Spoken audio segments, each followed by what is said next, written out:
Dude, I love Mortal Kombat. Out of every fighting franchise, I don't think there is a single one that has been more influential on little me. I mean, does this look familiar?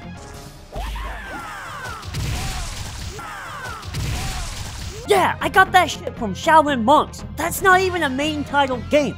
Do you see now just how deep into the pit I am? I teach kids, by the way. Don't get me wrong, I played every quarter grubbin fighter there was in the arcade. I've got your quarter circles, your Z-motion, your pretzels. I've also played Smash since Mario caught Yoshi slipping. Y'all ever notice he started that fight? What a dick. But Mortal Kombat was quite literally built different. But what is it about this series that kept bringing me back? Because I'm personally not much for gore. Don't get me wrong, I like to think tasteful use of blood really ties a scene together like a nice liquid rug. But too much of it just turns my brain off. It's like fan service, I get it, you got boobs, but I know they're rendered like a Barbie doll, so the only thing bluer than your outfit are my nuts. The nonsense the franchise is famous for isn't really the big appeal to me.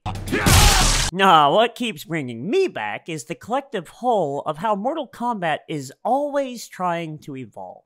While some games are going to do this by heading to the airport with what is essentially a 1.5 expansion pass and launching with their single-player child still locked in the car, I'll be K'd the FO if somehow each MK game doesn't take the fighting formula in a new direction. Mortal Kombat 9, X, 11, and 1, yeah, those are numbers in order, all play vastly different from one another. Some for better and some for worse. But regardless, they took the same cast of characters, along with some choice, soon-to-be mauled fresh faces, and say, you know what? Let's get crazy with a K. Let's start with MK9, alright? That marks Mortal Kombat's first step into a truly competitive fighting game experience, and gave us one of the most free-flowing, combo-centric meta formats ever, until people discovered just how busted Cabal and Kenshi's zoning was. But shut up! Get ready for Freddy. Yeah, that's right, Freddy Krueger was in this game. And that's not all. If you had a classic favorite character from the old games, they were brought back in all of their former glory. They even made sure that Shiva still sucked. That's how dedicated they were to the old school experience. And the most entertaining part of it to me was how they justified it all in-game. You see, youngins, when we last left off, MK was literally going through Armageddon, both as a company and as a franchise. They had hit the limits on their wallets and what they could do with the stories, characters, and gameplay, so they just tossed all that boring shit in the trash and hit the reboot button. Homeboy Raiden literally sends a voicemail to himself in the past to change the future, and MK9 starts up again from the very first game. Is that silly? Absolutely. But that's MK's entire MO. This franchise has been looking at Rule of Cool over there with beer goggles since day one. Oh, that's so cool! But that's so dumb! I mean, have you seen the movie that inspired Raiden? If you haven't, check out Big Trouble in Little China right the hell now and thank me later. Are you back? Good, let's continue. Here's the thing, though. MK9 furiously mashing that reset button, killing off their main hero again, and changing the course of the series' story was only an appetizer that went along with this full-course meal of a game. But man, that was an appetizer that gave a shiny new casual audience a lifelong addiction to dumplings, you know what I mean? Like, I get it, fighting gamers know what they want. They don't care about story or any of the other extra crap. They show up to the restaurant, get seated, and immediately order their chicken teriyaki with extra meat and please, no vegetables. But bro, you and your friends' money isn't gonna keep this place afloat even though you're out here every Saturday night before close to play Yu-Gi-Oh! On the extra large tables. They've got to have normal people coming in too, and that's what the Thai tea and curry you're too scared to try is really for. So yeah, MK9 kinda popped the hell off. Because who would have guessed that a fighting series with solid gameplay, a solid story mode, and fun little extras could possibly succeed? So MK9 was gonna be an easy win anyway. What's next?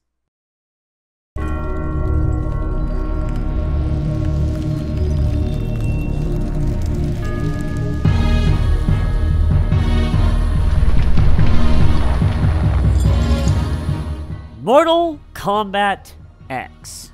aka the game with Alien, Predator, Leatherface, and Jason. The DLC selection alone was enough to hook people to try MKX, and do you know what they found? Obviously your muggle bait like graphics, violence, the crypt with jump scares.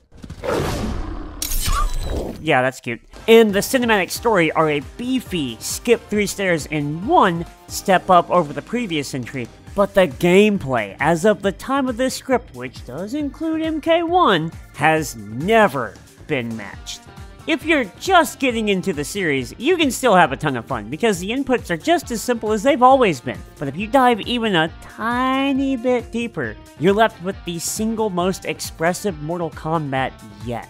The return of the run button enables so many different ways to pilot your character and lets you combo almost anything into anything. This brings me to the variation system. How often have you heard people bitch about how much their character sucks? Well, variations are basically 4 different versions of the same character.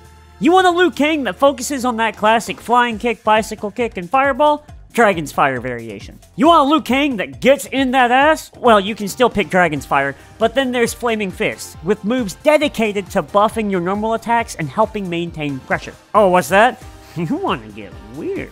Well, here's Duelist Liu Kang, where he can switch between light and dark stances, heal himself, and place fireball traps on the screen. And they did this kind of work for every character. The idea was that if you were playing one variation and faced a bad matchup, like Cabal versus everyone, then you would have access to another form of your preferred character that could handle it better, like Cabal versus everyone. This is such a cool idea, because I think we've all been that one dude that moves just a little too slow and can't quite get their hands on the other guy shooting lasers from across the screen. Point is, the variation system was supposed to be a fix for the inherent issue with designing fighting game characters. And for this game, that shit worked like a charm. Don't get me wrong, it's not perfect, and some choices still just don't quite measure up. But the gap between the best and the worst has never quite felt as small in a Mortal Kombat game. And guess what? It was the first Mortal Kombat game to have rollback netcode. All you have to understand about rollback netcode is that it is fighting game speak for an experience that doesn't make me want to fatality myself. Speaking of, yeah, that's their rage quit animation, and by the way, are you charmed yet? Because I haven't even gotten into the thousands of other examples of that little bit of extra they keep putting into their games. So if the boys over at NetherRealm Studios, aka the Mortal Kombat guys, used Mortal Kombat 9 as their audition to earn a competitive fighting game membership card, MKX is what gave them a seat at the adult table. And just like Obi-Wan Kenobi, all it took was losing a parent, adopting a kid brother franchise, and actually trying to set a good example for your fellow games. It also helps they grew a beard. But 3 wins in a row is really hard to do. Anyways, that brings me to Mortal Kombat 11. Okay, this one's complicated, because on the one hand, it was the best-selling fighting game in 2019, and the 5th most sold game in the world. By the way, that list includes outselling Kingdom Hearts 3, despite Mortal Kombat being banned in China and Japan. On the other hand though, the game played like it was scared to get a speeding ticket. The combos were so lacking, I didn't even spell it with a K in my script. And sadly, the unique variation system ended up dividing the core features of the characters as opposed to expanding them. Like, they even had these tournament-marketed variants for characters that ended up being poorly optimized anyway. So eventually the game kinda just gave up and just let people customize the characters themselves.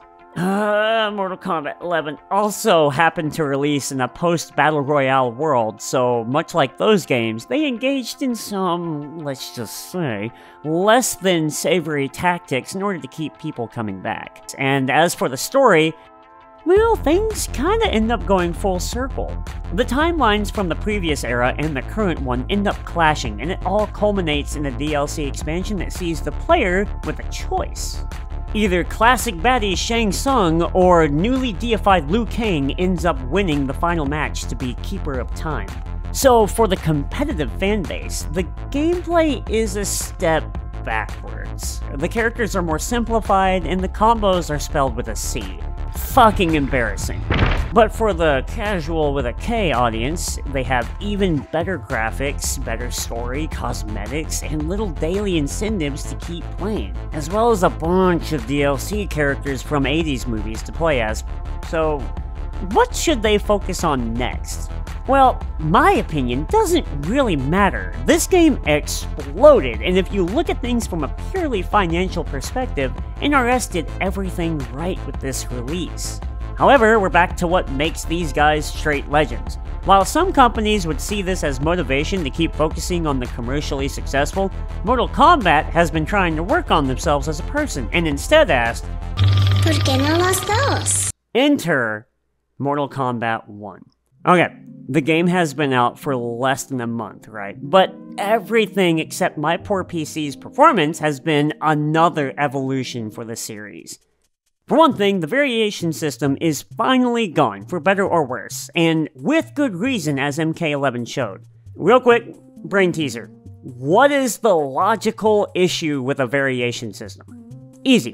Why can't the player have all of those options all the time, right? Why divide it up amongst different versions of the same guy that should logically be able to do all this shit at the same time?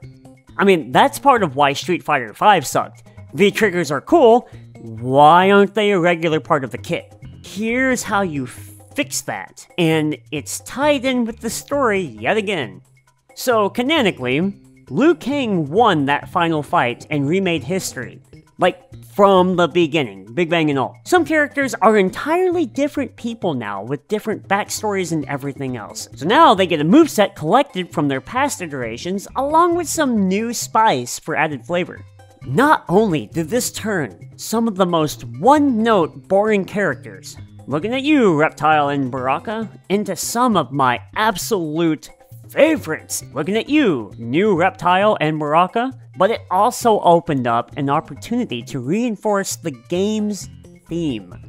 That's right, we have a Mortal Kombat game with a tangible theme.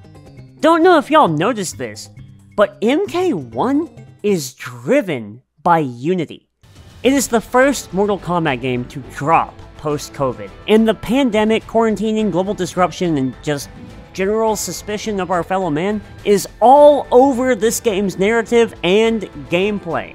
That's right, this is technically a team game, even though you still only pilot one character. You get to pick an assist to cover your weaknesses and/or enhance your strengths. And you know, I know it's a little silly, but this is the stuff that makes me see Mortal Kombat as a franchise that is trying to get better. They didn't have to fix the variation system, but they did by giving characters access to all of their moves and allowing the player to cover their weaknesses with any number of assist characters. They didn't have to tie the idea of an assist character into the narrative, and they didn't have to make unity and cooperation the theme of the game, but they did. Because like the rest of the world, NetherRealm Studios also went through the pandemic, so they chose to tie their experience into their art under one unifying message. When you look just a little bit deeper, beyond all of the gore and the violence, is there any real question why they're the best-selling fighting game franchise now? I'm sorry, but Street Fighter and Tekken and ArcSys, they're just not trying in the same way that Mortal Kombat is. That's not to say they're not making efforts too, but their direction is entirely different from NetherRealm's. You can argue that's a budget thing, but I think it's just the way they choose to approach their games. There's nothing stopping Street Fighter from giving Zangief a fireball, just like nothing is stopping Tekken from making sense with its story mode. That's not to say that the Mortal Kombat games don't have their faults. In fact, Street Fighter VI's training mode and matchmaking are so much better than MK1's, it makes them look like they're a generation behind. It's actually comical. But it's also infinitely more likely that NetherRealm is gonna see that shit and update it. And you know what? If the roles were reversed, I'm just not sure Capcom would be making the same effort. And that is my point. That is what makes Mortal Kombat a series that just keeps killing it. Whew, this was fun. If you made it this far, just do you, man, I guess. Help if you want, you know how. A million YouTubers have already told you how to do it, but I'm gonna be honest with you, I'm done ranting for now. I'm sure I'll be back with more videos like this, since I got a terrible haircut recently and I've got to let that shit grow out for a while before I'm on camera again. I'll probably make one about Street Fighter 6 too. That game is also incredibly fun. Either way, thank you guys so much for watching, but I'm bowing out for now. See you all later.